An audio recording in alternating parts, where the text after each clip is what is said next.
Então, Mateus 24, 38 a 39, diz o seguinte: porque assim como nos dias anteriores ao dilúvio comiam, bebiam, casavam e davam-se em casamento, até ao dia em que Noé entrou na arca e não o perceberam, até que veio o dilúvio e os levou a todos, assim também será a vinda do Filho do Homem.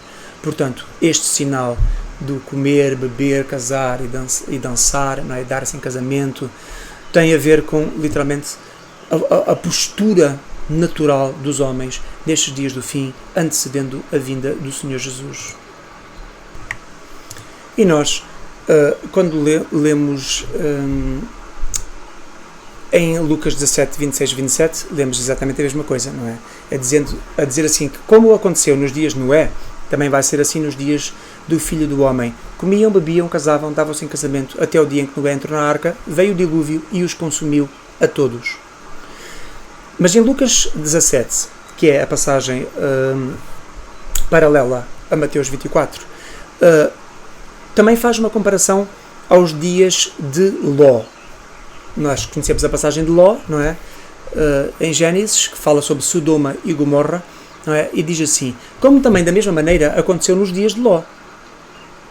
Comiam, bebiam, compravam, vendiam, plantavam e edificavam. Mas no dia em que Ló saiu de Sodoma, choveu do céu fogo e enxofre, e os consumiu a todos. Assim também vai ser no dia em que o Filho do Homem se há de manifestar. Então, nos dias de Ló, não é? Sodoma e Gomorra, como é óbvio, nós sabemos que nos dias de hoje, estas causas, este proliferar das agendas homossexuais, não é? As agendas LGBT e gay, o que é que acontece? Nós vemos que existe um aumento, porque Sodoma e Gomorra não eram apenas cidades onde havia problemas de homossexualidade. Esses não eram os problemas maiores de Sodoma e Gomorra, embora fossem, obviamente, um dos pecados mais evidentes. Mas o grande problema de Sodoma e Gomorra era literalmente este clima de luxúria, de sensualidade, de desejo desenfreado para sentir prazer, para perseguir o prazer, experimentar tudo, novas experiências, bora experimentar, vamos experimentar tudo. Se for para dar prazer, então, se for para dar prazer, qual é o mal? É isso que eu quero é experimentar, eu quero é ver se é bom. Não é? E há muitas pessoas que têm exatamente esse tipo de postura nos dias atuais, e por isso é que se metem nas drogas, metem-se em adultério, traem os seus maridos, traem as suas mulheres, fazem todo este tipo de coisas. Então, estes dias do fim são dias de deboche, de promiscuidade sexual, de depravação sexual, de ordinarice, de decadência, de imoralidade. São os dias que marcam os dias do fim. E nós vivemos nestes dias. Nós temos visto, com cada notícia, com cada coisa mais horrorosa que as pessoas têm feito, têm defendido. Enfim, as pessoas vivem realmente como se nunca fossem morrer, para um dia morrerem sem que nunca tivessem vivido. Uma das coisas também evidentes de Sodoma e Gomorra, não é? E dos dias de Ló, é como descreve o comer, o beber, o comprar, o vender.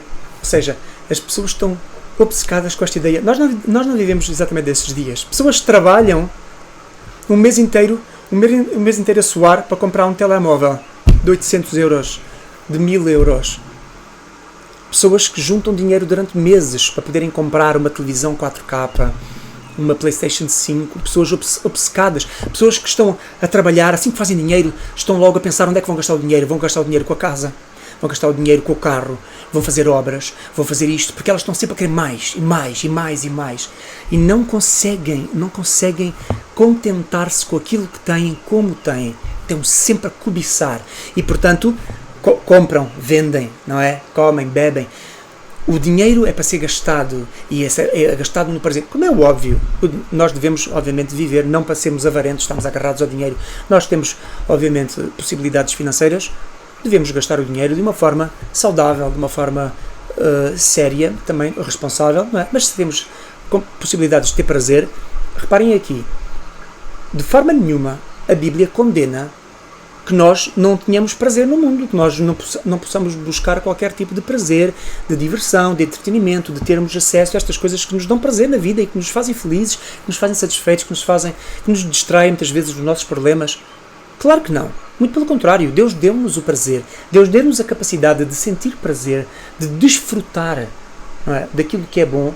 Por isso é que Ele nos deu uma terra cheia de riquezas, cheia de coisas maravilhosas, não é? Agora, tem a ver é como é que as pessoas fazem isso. Se é de uma forma desenfreada, como eu li há bocadinho, sendo incontinentes, não é? De paixões infames, não é? De afeições desordenadas, como a palavra de Deus também aponta. Quando em Colossenses 3,5 diz assim: mortificai, pois, os vossos membros que estão sobre a terra, a fornicação, a impureza, a afeição desordenada. O que é que vocês acham que é a afeição desordenada? São as pessoas que promovem desejos, sonhos, paixões, afetos por coisas tão superficiais que depois elas andam a perseguir estas coisas de uma forma desordenada, sem ordem, sem prioridades, sem responsabilidade, sem seriedade.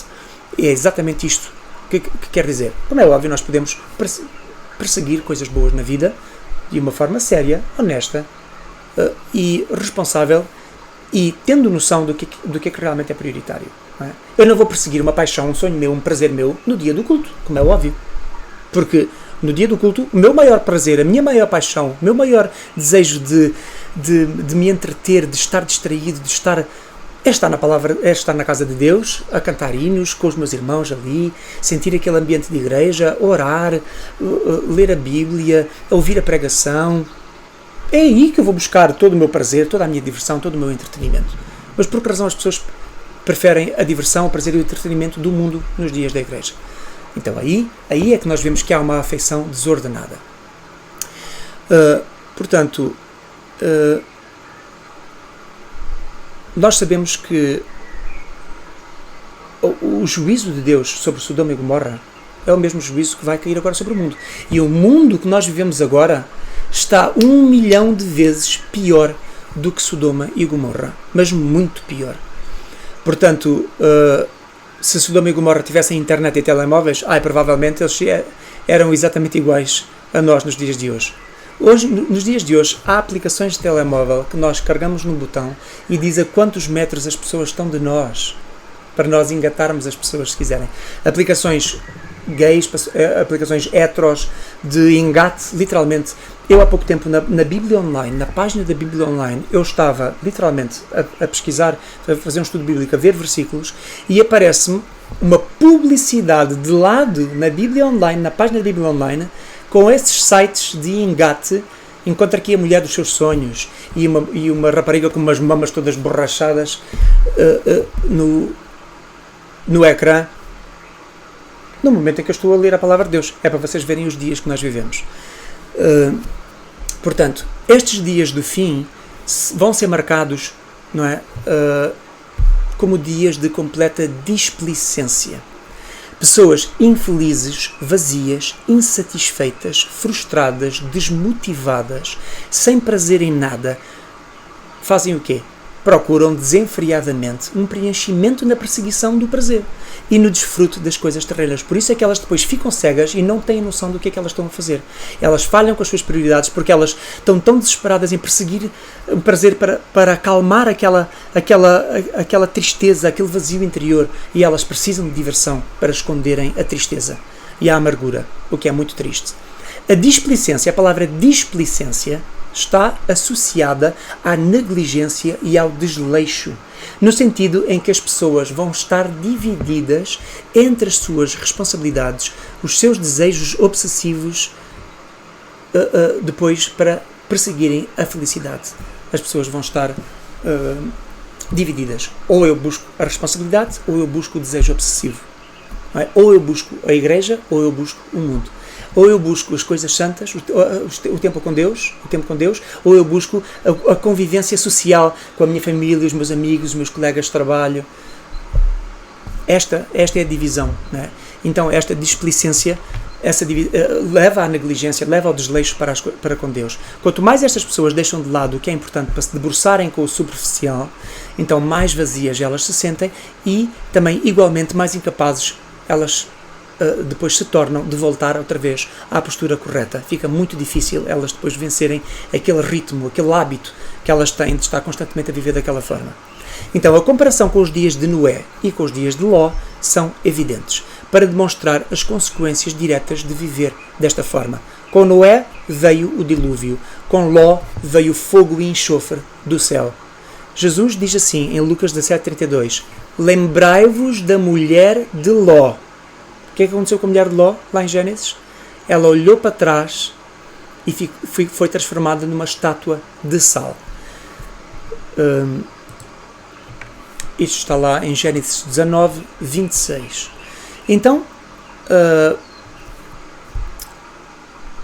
qual foi o erro da mulher de Ló? Foi olhar para trás, pelo pesar do abandono do mundo onde ela vivia. Muitas pessoas entram na fé cristã e depois, exatamente como a mulher de Ló, não é, começam a olhar para trás com aquele olhar de pesar, de tristeza, de acharem que isto agora é viver para com Deus, tenho que definir as prioridades, já não tenho tanto tempo para estar com os meus amigos, tanto tempo para fazer praia, para fazer ginásio, para ir para a noite. Agora todos os dias é culto, todos os dias há um estudo bíblico, há um culto na igreja. Ai, que seca, não tenho tempo para mim, não tenho tempo para as minhas coisas. Mas nós fomos salvos e fomos chamados para a graça e para a luz de Deus, para termos tempo para as nossas coisas ou para as coisas do Senhor, não é? Então muitas pessoas criam tantos hábitos mundanos que depois isso preenche de tal forma o seu tempo que quando elas vão para dedicar tempo a Deus é sempre as migalhas, porque elas sempre que na agenda delas se abre uma brecha, a primeira coisa que vem à cabeça delas não é: olha, tenho aqui umas horas livres neste dia, vou ocupar isto com um estudo bíblico, vou à casa do meu irmão, né, e vou fazer um estudo bíblico, vou à casa do pastor e vou pedir um aconselhamento. Não, a primeira coisa que as pessoas pensam é logo: tenho tempo livre, vou ao centro comercial, vou ao cinema, vou fazer as unhas, ou vou fazer o cabelo, ou vou jogar PlayStation, ou vou jogar ténis com o meu amigo, ou vou andar de moto, ou vou para o rally, ou vou para qualquer outra coisa, não é? Mas por que razão? Por que razão? Se há um tempo livre ali que foi criado, e muitas vezes é Deus que abre aquele tempo livre para depois testar o filho, o crente, não é? O que se diz filho, dizer assim: vai, eu vou-te dar agora um tempo livre. E agora quero ver o que é que tu fazes com o tempo livre. E desse tempo livre, 90% foi ocupado para ele mesmo, não é? E para o mundo, e 10% foi ocupado para Deus. E isto já para não dizer 100% foi ocupado para ele, porque na maioria das vezes é assim que acontece.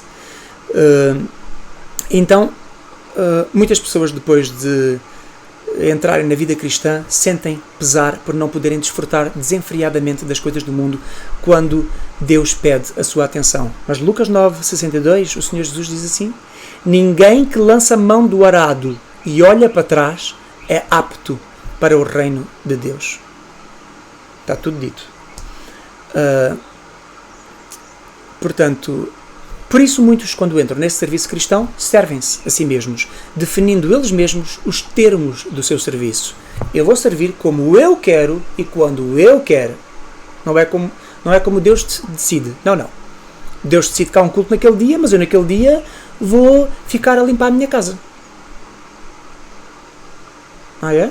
Ok, tudo bem. Não é? Ou vou para a praia, não é? Ou tenho um jogo novo, eu vou ficar em casa a jogar, não é? Ou vou ver um filme, ou os meus amigos, ou tenho um aniversário na casa do meu amigo. Mas o aniversário na casa do teu amigo, porque é que tem que coincidir com o dia do culto? Se coincide com o dia do culto, vais ao culto e depois vais ao aniversário. Não é a forma correta. Agora, porquê é que tens de deixar de ir ao culto para ir ao aniversário? O aniversário só vai durar 1 hora e vai acabar? O culto é 1 hora. Não é? Vais ao culto, sais do culto, vais ao aniversário. Essa é a forma correta de se gerir o tempo. Por isso é que diz: ninguém que lança a mão do arado, ninguém que põe a mão no instrumento para servir, para trabalhar, não é? Olha para trás para depois dizer: se calhar vou fazer outra coisa, e para aquilo que está a fazer. Então isto é um simbolismo. Por isso é que o Senhor Jesus diz: não é apto para o reino de Deus. Quem põe a mão, não é, nas rédeas espirituais, quem põe a mão na Bíblia, não é, que põe a mão nos instrumentos ao serviço do Senhor Jesus para servir, depois não está constantemente a olhar para o mundo: se calhar vou só me servir agora a mim mesmo, porque ainda tenho ali coisas para fazer e depois logo venho. O Senhor Jesus está a dizer: não. Pessoas que pensam desta forma não são aptas para o reino de Deus. Então, claro que o crente pode ter acesso a estes prazeres da terra e à sua diversão e ao tempo para fazer coisas que lhe apraz também, porque há tempo para tudo debaixo do sol, como está em Eclesiastes, bem, no livro de Eclesiastes, bem expresso, bem claro. Há tempo para tudo. Portanto, nós podemos fazer todas essas coisas tendo tempo para Deus. Mas o tempo para tudo é, depois de definir tempo para Deus, há tempo para tudo. Não é, há tempo para tudo para que o tempo de Deus compita com o tempo do mundo. Não é isso que Eclesiastes diz. Muitas pessoas têm uma noção errada quando leem essas passagens em Eclesiastes. O tempo para tudo demonstra que depois do tempo para Deus ser eficazmente disposto, continua a haver tempo para tudo o resto. Mas há pessoas que dizem assim, não, se eu vou dar 1 hora para Deus, eu também tenho que dar 1 hora para as unhas, 1 hora para o cabelo, 1 hora para a PlayStation, 1 hora para a casa, 1 hora para isto, 1 hora para aquilo. Espera aí, mas todas essas coisas não são 1 hora, porque todas essas coisas estão no mesmo lugar, que é o mundanismo. Portanto, se 1 hora para o cabelo e 1 hora para as unhas são 2 horas. 1 hora para a casa são 3 horas. 1 hora para a diversão são 4 horas. 1 hora para os colegas de trabalho são 5 horas. E quando para Jesus já foi 1 hora, correto? E é isso que as pessoas não veem. As pessoas não veem que tudo aquilo que elas fazem para si mesmas conta várias horas durante o dia. E muitas vezes é 90% do seu dia. Muitas pessoas passam 8 horas no seu trabalho, não é? Que já foram 8 horas para o mundo. Mas elas chegam a casa e quantas horas dão ao Senhor Jesus? Depois disso. 30 minutos para ler a Bíblia e fazer um post online para dizer que fizeram o seu papel. E depois admiram-se que, passado 10 anos de estarem na fé cristã, não têm conhecimento nenhum de Deus. E não têm intimidade verdadeira. Então temos que ter muito cuidado com esse tipo de postura. E sermos pessoas responsáveis e zelosas para saber realmente como é que nós estamos a viver a nossa vida e apressarmos para o dia da vinda de Deus, como nós lemos, não é? Em 2 Pedro 3,12. Portanto, em Mateus 6,21 diz assim, por quando estiver o vosso tesouro, aí estará também o vosso coração. E nos versículos anteriores, nesta passagem fala sobre os olhos, onde é que os olhos estão postos. Então, se eu ponho os meus olhos no Senhor Jesus e faço dele o meu tesouro, o meu coração vai estar ali. E é ali que eu vou buscar o meu prazer, a minha satisfação, a minha diversão, o meu entretenimento, o meu bom uso do meu tempo livre. Não é? Agora, quando as pessoas põem os olhos nas coisas do mundo, elas põem ali o seu tesouro e também põem ali o seu coração. Por isso é que depois lhes pesa terem que fazer escolhas entre o mundo e Deus. Não é? Porquê? Porque elas acham difícil. E porquê que acham difícil fazer essas escolhas? Porque o tesouro delas e o coração delas está no mundo. Por isso é que custa. Porque se os olhos delas estiverem em Jesus e por isso ali também tiver o seu tesouro e o seu coração, não custa largar o mundo. E eu durante muito tempo custava-me largar o mundo. Eu sempre que tinha que dedicar tempo a Deus. E eu muitas vezes ia à igreja no passado, quando eu era mais jovem e tinha uma visão diferente. Eu custava-me ir à igreja. Eu ia à igreja, mas eu ia como frete. Eu sabia que tinha que ir, mas eu ia e estava sempre com aquela sensação, bom, isto foi 1 hora da minha vida que eu não joguei PlayStation, não fiz uns desenhos, não trabalhei, não fiz não sei o quê, não vi o meu filme, não vi a minha série.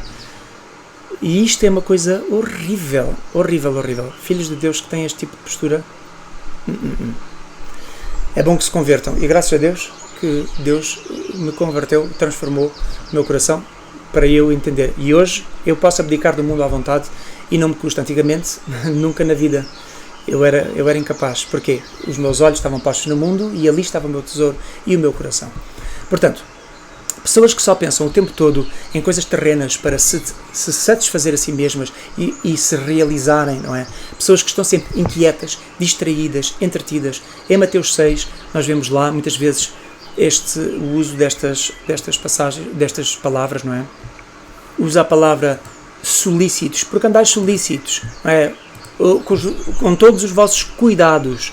Depois quando diz não vos inquieteis, todas as vezes que usa estas palavras, como também em Lucas 10, quando fala sobre Maria e Marta, Maria e Marta, a lição que nós recebemos aqui de Maria e Marta neste episódio de Lucas 10 é sobre as prioridades bem definidas, não é? Nós lemos também a palavra a dizer distraída em muitos serviços, que estava Marta, não é? Distraída.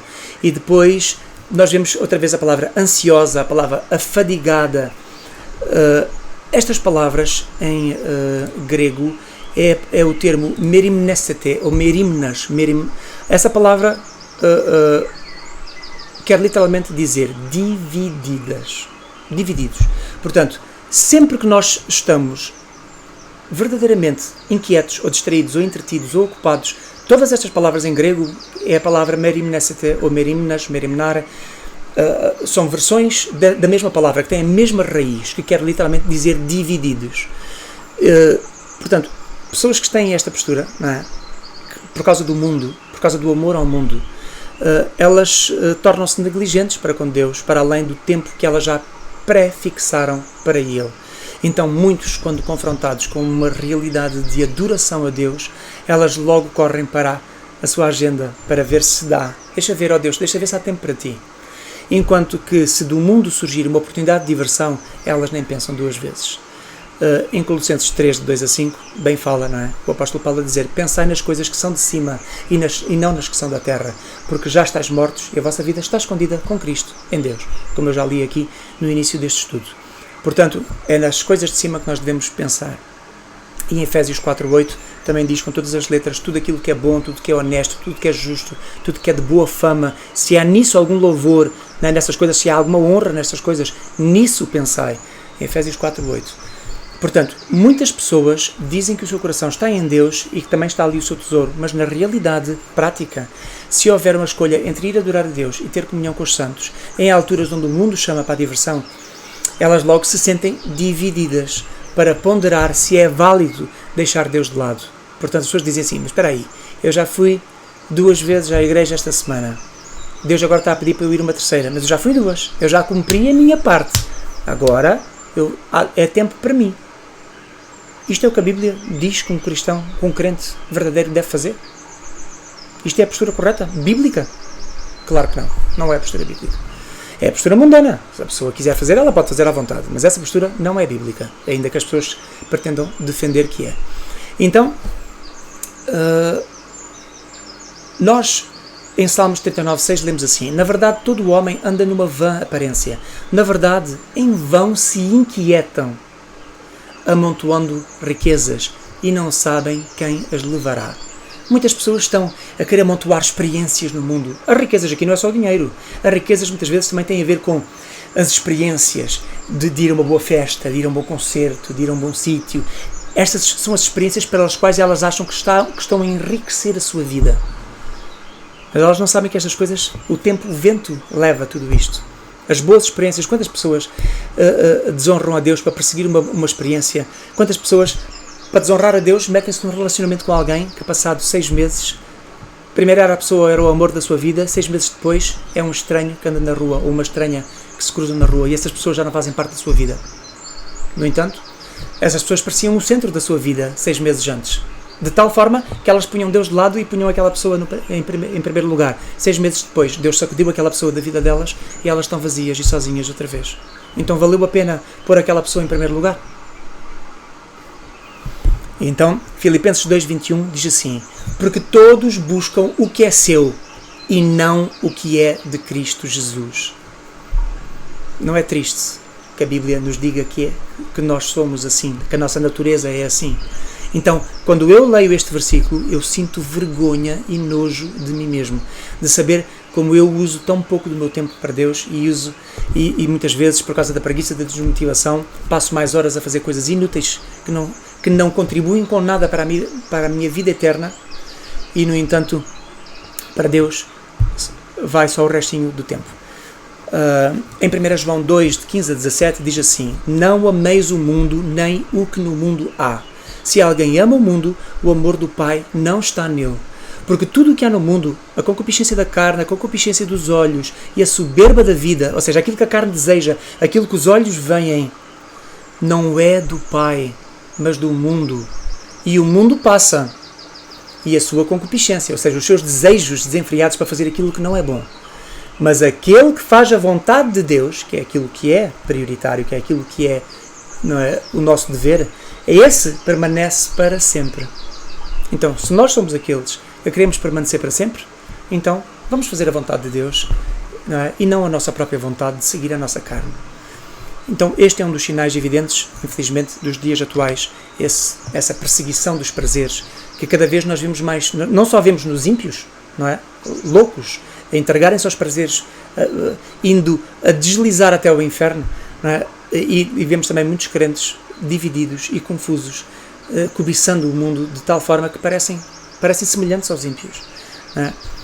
Então vamos falar agora de mais um sinal, que é o sinal dos conflitos e das guerras. E em Mateus 24, de 6 a 7, diz assim: ouvireis de guerras e de rumores de guerras. Olhai e não vos assusteis, porque é necessário que tudo isto aconteça, ou é mister que isto tudo aconteça. A palavra mister quer dizer que é necessário. Prova-se necessário que aconteça assim. Não é? E diz assim: mas isto não é o fim. Porque ainda não é o fim. Os tempos são os tempos do fim, mas o fim ainda não é aí. Porquê? Porque ainda há a tribulação, ainda há os 7 anos e depois é que vem o fim. Mas, literalmente, para os filhos de Deus verdadeiros é o fim. Porque nós somos arrebatados neste cenário, nestes tempos, nós somos arrebatados e levados. Para nós é o fim da terra, é o fim da nossa... De nós presos a este sistema de sociedade, um sistema terrível, um sistema injusto, de miséria, trabalhar para ganhar dinheiro, para gastar dinheiro, e depois torna a ganhar dinheiro, torna a gastar o dinheiro, e o tempo todo envelhecemos nesta vida constante de muito trabalho, muitos afazeres, muitas responsabilidades, e tudo para nos desgastar e para nós nos sentirmos cada vez mais velhos, mais cansados, não é? E eu que o diga, com 46 anos de vida, já estou farto deste mundo. Portanto, imagino que pessoas que tenham 50, 60, 70, imagino que elas devem sentir. Se eu com 46 já estou farto, portanto, nós, em breve, se somos filhos de Deus, vamos embora. Mas aqueles que não são filhos de Deus vão ficar cá. E então, diz assim, ainda não é o fim, mas são evidências, este é um sinal das evidências do princípio e do fim. E diz assim, porquanto se vai levantar uma nação contra nação e reino contra reino. Então, atualmente nós estamos a testemunhar o quê? Guerras por todo lado. Nós estamos literalmente em clima de Guerra Fria da Terceira Guerra Mundial. Ainda esta semana nós vimos, não é, uma representante americana a entrar em Taiwan e a China a demonstrar desejo de guerra, não é, contra os Estados Unidos por causa desta atitude que eles tomam como uma afronta, não é? E nós vemos a situação da Rússia com a Ucrânia, nós vemos a situação de Israel com o Irão e com os países de nação muçulmana, não é? Da nação muçulmana que estão contra Israel. Tudo isto é o fim, literalmente. E então, nós vemos nestes dias inúmeras nações envolvidas em alguma espécie de conflito. Nós vemos que nestes últimos anos o clima da tensão geopolítica tem aumentado. Guerras civis, disputas territoriais, que nós vimos com Hong Kong também, guerras entre fações, tudo debaixo de um cenário de uma terceira guerra mundial desenvolvendo-se subtilmente debaixo dos narizes de todas as pessoas e debaixo de um mundo, não é, distraído e relativista. Nós vemos a abertura das fronteiras aos refugiados islâmicos, por exemplo, que trouxe para o primeiro mundo uma enchente de pessoas, que depois criou uma instabilidade cultural, criando uma crise de identidade na Europa. E nós vemos isso em vários países, Londres, Inglaterra e Paris e França. Londres e Paris são cidades que estão completamente desgraçadas por causa desta afluência de imigrantes, não é? Porque não há uma ordem, as coisas não foram bem feitas, as pessoas não foram bem recebidas, não foram bem enquadradas em sociedade e depois acabam por viver na rua em condições miseráveis, em bairros onde depois reina a criminalidade e a desordem, e é uma desgraça. Nós vemos também as disputas religiosas nos dias atuais, a guerra contra a Igreja, a guerra contra o Senhor Jesus, os escândalos ligados aos sistemas políticos. Portanto, nós vemos que se criou um caos de tal forma que se instalou uma guerra constante entre as pessoas, entre as nações, não é?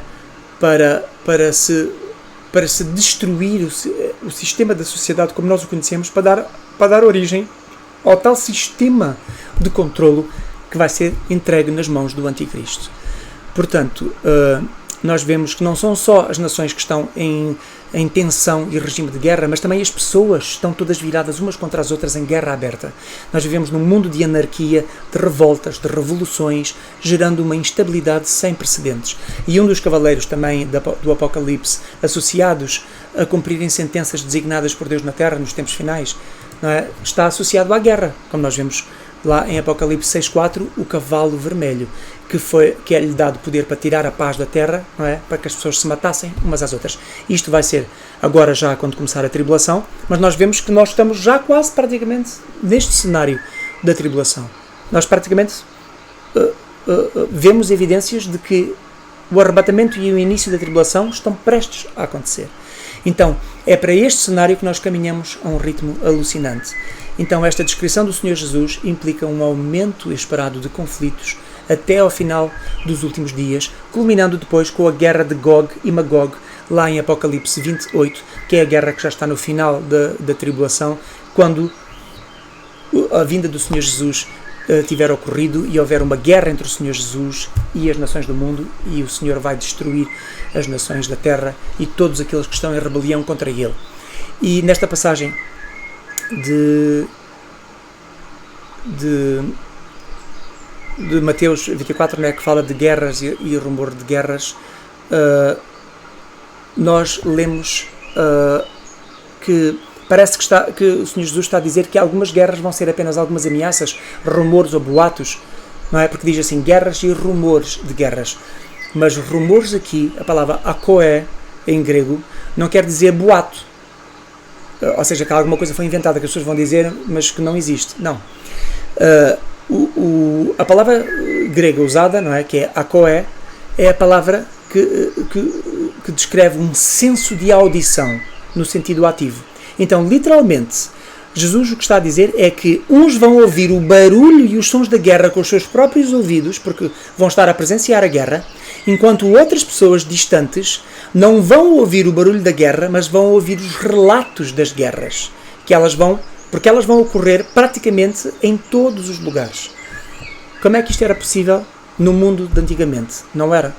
Mas nos dias atuais é possível, porque nós temos a internet. Nós, assim que começa a guerra em algum sítio, nós ouvimos logo, porque aparece logo as notícias, nos nossos telemóveis começam as notificações e, portanto, nós podemos ouvir os relatos das guerras ainda não estando presencialmente lá. É isto que a passagem diz. Portanto, enquanto uns vivem a guerra, outros apenas ouvem falar dela, e assim vai ser todo o tempo até aos últimos dias do fim. Portanto, nós estamos a viver nesses dias. Estamos constantemente a ouvir falar em guerras e em clima de guerra o tempo todo. Agora, com a Rússia e a Ucrânia, não se ouve outra coisa nos telejornais e nas notícias. Então, noutras palavras, as guerras vão ocorrer em todo o mundo e não iremos mais ouvir de períodos de paz e tranquilidade entre guerras, à medida que se aproxima o fim. Vai ser sempre guerra. Guerra presencial ou guerra ouvida. Porque em algum lugar do mundo vai haver sempre algum conflito, alguma guerra civil, algum conflito entre o Estado e as pessoas, enfim. Quando diz assim, nação contra nação e reino contra reino, são duas observações que se parecem repetir, mas não tratam da mesma coisa. Então, quando o Senhor Jesus diz nação contra nação e reino contra reino, está a falar de uma guerra étnica, primeiro, que é nação. A palavra nação usada em grego é a palavra etnos, de onde vem a palavra étnico. Não é? Então, guerras entre povos diferentes, guerras raciais, guerras ideológicas, guerras de culturas, não é? Choques entre povos distintos, e é o que nós vemos quando nós vimos uma catrafada de imigrantes árabes, muçulmanos, entrarem em sociedades cristãs. Nós vemos que há essas guerras ideológicas, essas guerras culturais, porque são civilizações diferentes, são pessoas com culturas diferentes. Portanto, vai haver, como é óbvio, choque, porque as pessoas são distintas, acreditam em coisas distintas e portanto, vai haver guerra. E tem havido. Nós temos visto isto nas notícias. E depois fala também, quando diz reino, fala de uma guerra política, reino contra reino. A palavra reino em grego é a palavra basileia, que literalmente fala sobre guerras entre reinos, ou seja, entre Estados-nação, entre países, ou seja, guerras de uma ordem geopolítica e socioeconómica, não é? Guerras territoriais, guerras de países, de regiões geográficas contra regiões geográficas. Não só uma guerra entre pessoas, entre choques culturais, como nós estamos a ver, não é? Entre cristãos e ateus, ou entre cristãos e muçulmanos, ou entre brancos e negros, como se nós ouvimos hoje em dia, é só racismo, é só xenofobia, é só divisão, é só atrito. O tempo todo as pessoas estão em choque, o que é uma tristeza, porque nós somos todos criaturas de Deus, somos todos feitos à imagem e semelhança de Deus, devíamos todos respeitar uns aos outros, ter amor uns pelos outros, mas infelizmente não é assim que nós vemos que acontece. Porquê? Porque nós estamos nos dias do fim, e os dias do fim são dias de divisão e de guerra aberta.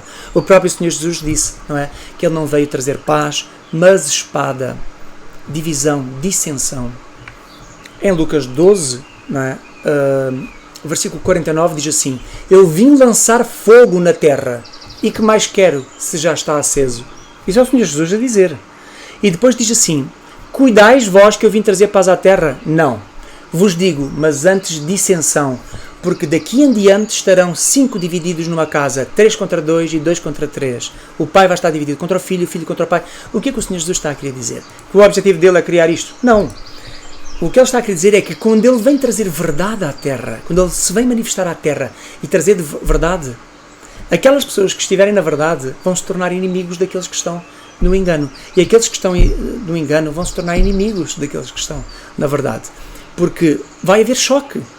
Porque as pessoas vão defender coisas diferentes, vão ter realidades diferentes, vão ter prioridades diferentes, vão ter visões diferentes sobre as coisas. Então é inevitável que haja choque. Então é disto que se está aqui a falar. Então a distinção de Jesus que nos diz, que nos fala sobre a guerra, não é? Nação contra nação, reino contra reino, nos diz que vai ser sempre constante esse clima de guerra e permanente nestes últimos dias. Tanto uma guerra interna, ou seja, dentro das nações, como uma guerra externa entre elas. E também, não só entre as nações, mas entre as pessoas, não é? Dentro das próprias nações. Nós vemos neste momento na América, a América é um país dividido, as pessoas estão divididas entre elas, entre os republicanos, os democratas, enfim. E nós vemos aqui em Portugal a mesma coisa, à esquerda, à direita, no Brasil, enfim. Esta divisão, estas guerras, estas oposições são dias do fim. E vamos falar agora do último sinal, que é o sinal da perseguição dos santos. Desde os tempos do Senhor Jesus que ele falou que a perseguição dos crentes, filhos de Deus, seria algo que iria acontecer inevitavelmente no mundo. E em João 15:20 ele disse: se a mim me perseguiram, também vos perseguirão a vós. Então, desta forma, não é que a perseguição aos cristãos seja uma coisa nova nos últimos dias. Contudo, no fim dos tempos, nesses últimos dias, essa perseguição vai ser ainda muito mais intensificada. E nos dias de hoje nós vemos as pessoas nas escolas a tirarem as Bíblias e a porem o Corão, a atacarem a fé cristã e a defenderem a fé muçulmana. Então, mas a fé muçulmana não tem tanto direito como a fé cristã, e a fé cristã não tem tanto direito como a fé muçulmana de serem, debaixo da sociedade, defendidos? Mas porquê que a fé cristã é atacada e a fé muçulmana é defendida? Porquê? Porque o objetivo não é defender a fé muçulmana, é atacar a fé cristã. Não é? E por isso é que nós vemos cada vez mais esta perseguição dos valores cristãos e a defesa de valores seculares, de valores mundanos. Não é? Então, em Mateus 24:9, diz lá, nestes últimos dias, neste sermão profético, diz assim: então vos hão de entregar para serem atormentados, e vão-vos matar-vos-ão, e sereis odiados de todas as nações por causa do meu nome. E nós, nos dias de hoje, vemos os cristãos, os filhos de Deus, a serem literalmente odiados. Até entre a família, pessoas que não são cristãos dentro da família, que odeiam as outras pessoas da família por causa dos valores cristãos que eles têm, o que é uma tristeza.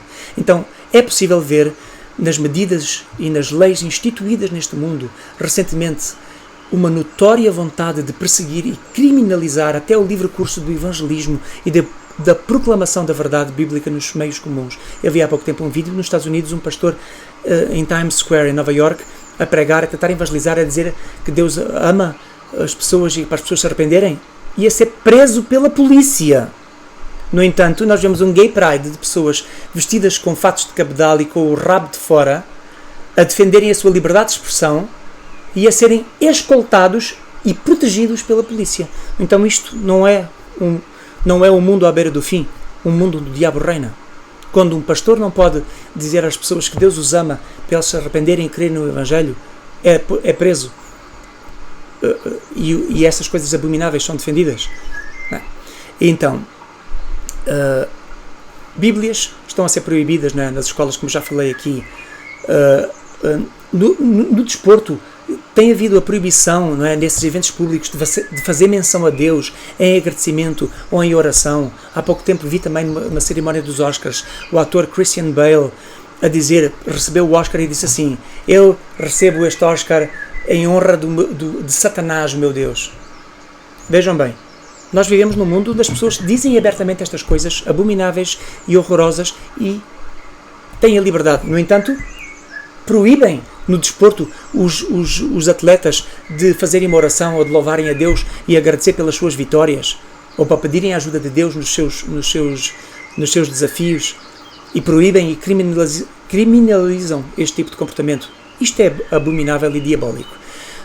Portanto, nós vemos que esta perseguição da Igreja dos Santos é um dos maiores sinais dos últimos dias, apontando para o arrebatamento e o início da tribulação. Mateus 10:22 diz assim: odiados de todos sereis por causa do meu nome, mas aquele que perseverar até ao fim, esse será salvo. E também diz em 2 Timóteo 3:12: e também todos os que piamente querem viver em Cristo Jesus vão padecer perseguições. Portanto, a perseguição faz parte da vida do crente, nem que seja ainda, com muita sorte, apenas em formato de desprezo, de escárnio, de afronta pela parte dos familiares e dos amigos.